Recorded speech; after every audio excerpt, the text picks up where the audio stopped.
Well, good morning, everyone, and thanks for having me here today. Again, my name is Robyn Shapiro. I'm Director of Community for the Lowline, which is an effort to build the world's first underground park in New York City. Now, I know an underground park is not something you hear about every day, so there's really a lot of synergies between the theme of this conference with imagination leading to innovation and what we're trying to do. In fact, it's exactly what we're trying to do. Human imaginations have led us underground a lot throughout the course of history. This is a still from the famous, iconic Fritz Lang film Metropolis from 1927, where there was a whole world of workers living underground operating the city above. And the iconic tale of Alice in Wonderland, where a bored Alice ventured down a rabbit hole and uncovered a whole new world of curiosities and wonders. And if you think about it, there's some relevance with this and today and how we live at street level in New York. Everything can feel a bit expected with our grid-like system and Google Maps, but I think we all yearn for something new and different and undiscovered. And something a little closer to home, the beach pneumatic transit, was an idea put forward in the mid-1800s to build underground tunnels to power cars through an air-driven system.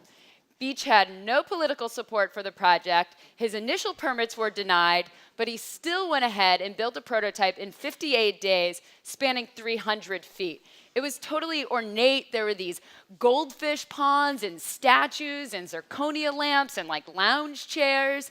It was open for about 2 weeks, transported 11,000 people on the trains, and it was this crazy guy who everyone thought was totally nuts, who inspired the future subway system in New York City, even though it was only built over 3 decades later. And the first city station to open was this, which is the City Hall Station. But it was closed in 1945, which is why many of you have maybe never seen it or even heard of it, but it's completely beautiful and gorgeous. But as New Yorkers now, we don't necessarily think of the underground as having beautiful design or inspiring architecture. And around the world, there's other really incredible underground projects that are actually happening today. In Helsinki, Finland, there's over hundreds of underground facilities to help curtail urban sprawl as well as deal with their really harsh winters. There's everything from manufacturing to energy-efficient data storage to recreational facilities like a hockey rink or this swimming pool. In Romania, there's an old salt mine that dates back to the Middle Ages that's 350 feet deep, and it's been turned into this really cool amusement park.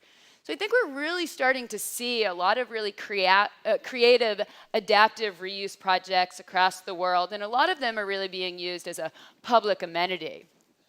Our imaginations led us underground as well, and the underground gem that caught our eye is this. And this is the Williamsburg Trolley Terminal. It was built in the early 1900s, and it was used during the streetcar era to transport passengers from the Lower East Side over the Williamsburg Bridge into Brooklyn.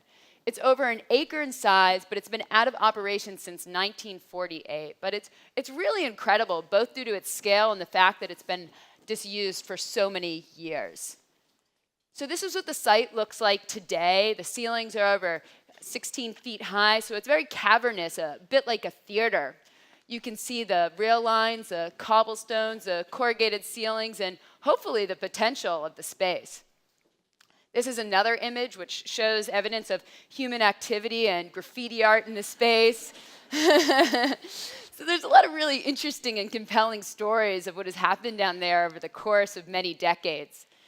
Here's another image on the left. This is a former control tower, and we immediately got to thinking, wouldn't this be fun if we could somehow turn this into a treehouse for kids? On the right, these are cobblestones, and these are Belgian blocks, which were literally brought over from Belgium at the turn of the century. And this is an aerial map of where the Lowline is located in the Lower East Side of Manhattan. The green area is the Lowline superimposed over a Google map. And the pink areas are the Spur Essex Crossing sites. And I'm not sure how many of you know, but Essex Crossing is this development of over 1.5 million square feet of city-owned land that's going to be turned into mostly residential and retail space. So you may be wondering exactly how we'll be able to have this underground park. And the way we'll be able to do that is with a new type of solar technology. This is a type of solar technology that one of the project's co-founders, James Ramsey, and his design firm RAD came up with. Basically, at street level, you have a type of inverted umbrella. We'll be able to direct sunlight to it, and through a series of mirrors and optics, redirect that underground at an intensity that will support photosynthesis. So we'll literally be able to grow plants and trees beneath our city streets. What you don't see here in this image is a series of reflectors that will direct additional sunlight to these collectors as well. So you take this site we found in the concept of solar technology I briefly brought you through, and we started playing around with ideas of what this could look like. And this was led again by James and his design firm. And they took a 3D model of this site and envisioned what a future subterranean park with the inclusion of plants and trees could look like. Here's one of the images they came up with. In the center, you can see the solar distributors bringing in this really beautiful quality of light. The light's almost raining down. There's green elements, and of course, this exquisitely designed space. Here's another image, and you can see how the existing rail line can be incorporated into a type of nice walkway experience. And another image, which shows again some of the historical architectural details. And on the left, it hints to the existing subway station that the Lowline is adjacent to.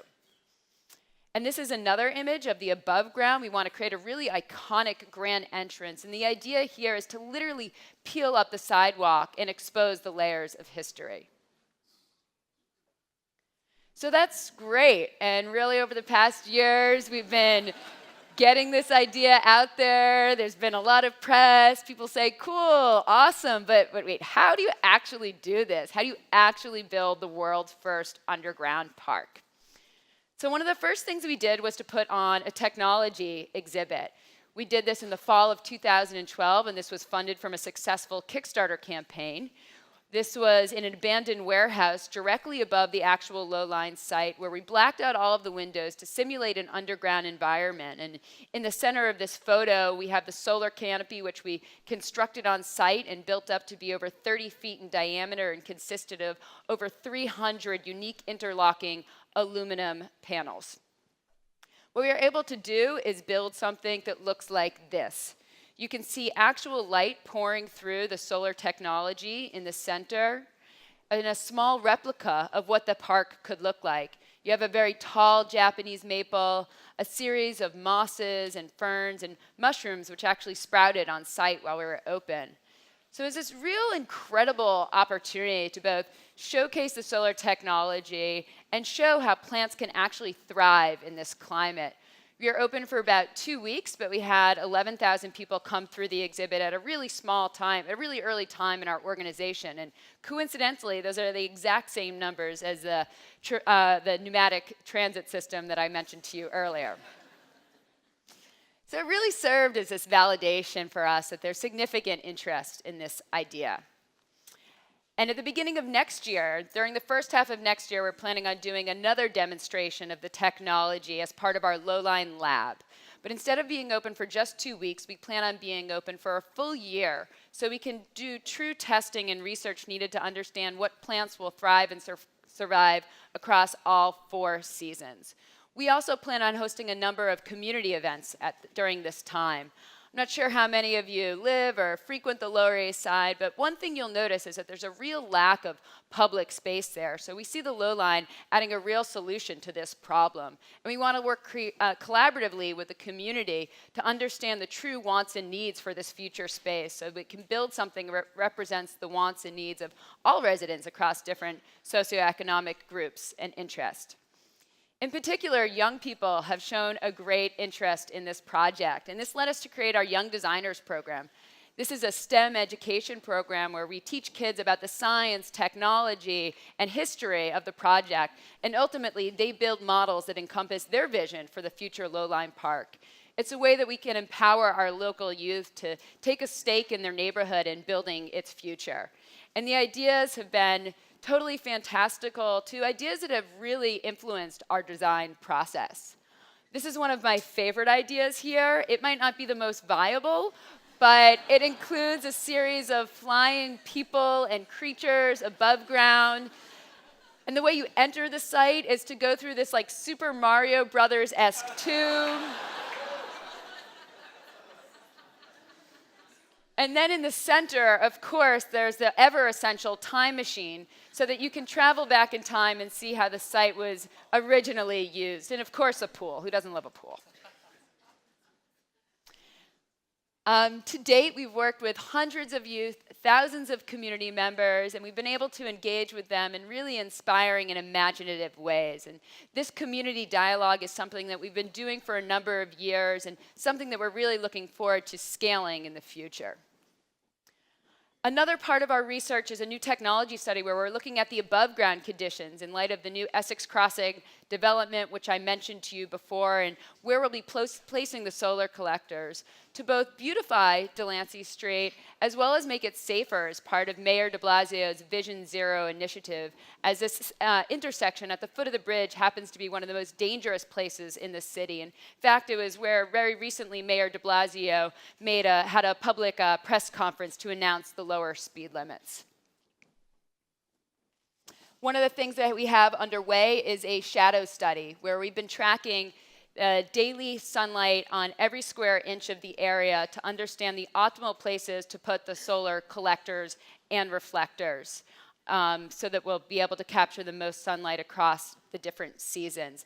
And now we're engaging with different New York City agencies as well as adjacent real estate developers to understand where we're going to be placing these solar collectors and reflectors. So I'll just close in saying that we're at a really exciting stage in our development. We're actively engaging with the MTA, the city, and state for official control of the site, as well as continuing with our fundraising efforts. And the good news is that people in multiple layers of government have shown support for this project. Recently, our Deputy Mayor of Housing and Economic Development, Alicia Glenn. I think they can see the real potential in being part of what would be one of New York City and maybe the world's most innovative new projects out there. And it is our hope that this is a story that will not go away so that one day we can all discover the magic which lies underground. Thank you.